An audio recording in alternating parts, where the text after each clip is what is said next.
Goa Organics వారి skin care, hair care, wellness products కోసం AP, తెలంగాణలో డిస్ట్రిబ్యూటర్లు కావాలను వివరాలకు స్క్రీన్ పైన ఉన్న నెంబర్కి కాల్ చేయండి. ఎన్నికల వేళ అన్న చెల్లెల మధ్య ఆసక్తికర ఘట్టాలు జరుగుతున్నాయి. సీఎం జగన్ టార్గెట్ గా చెల్లెలు ప్రశ్నల మీద ప్రశ్నలు గుప్పిస్తున్నారు.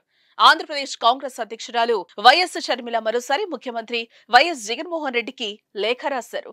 ఇటీవలే ఎస్సీ ఎస్టీల పథకాలు, రాష్ట్రంలో దాడులు జరుగుతున్నాయంటూ లేఖ రాసిన షర్మిల తాజాగా మద్యం నిషేధంపై 9 ప్రశ్నలు అడిగారు.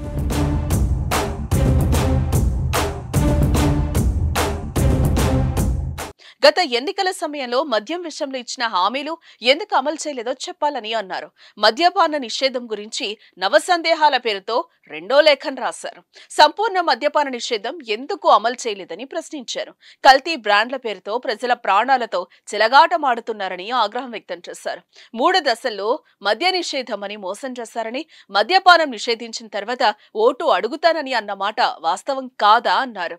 మద్యం అమ్మకాల్లో 20,000 కోట్ల నుంచి 30,000 కోట్లకు ఆదాయం పెంచుకున్నారని, అమ్మకాల్లో అభివృద్ధి చెందినట్టు కాదా అన్నారు. జగన్ గతంలో మద్యం ద్వారా వచ్చే ఆదాయాన్ని ప్రజల రక్తమాంసాల మీద వ్యాపారం అన్నారు. ఇప్పుడు మీరు చేస్తుందేంటి అంటూ ప్రశ్నించారు.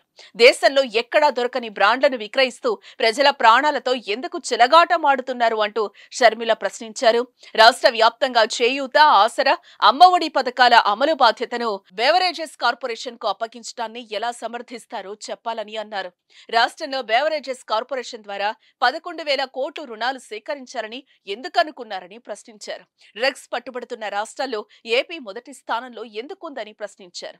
రాష్ట్రంలో 20.19 లక్షల మంది మాదక ద్రవ్యాలకు అలవాటు పడ్డారు. ఇందులో మీ వైఫల్యం లేదంటారా అంటూ జగన్ పై ప్రశ్నల వర్షం కురిపించారు. అయితే ఈ ప్రశ్నలపై సీఎం జగన్ నుంచి సమాధానం వస్తుందా లేదా అనే ఉత్కంఠ పొలిటికల్ గా కాకరేపుతోంది.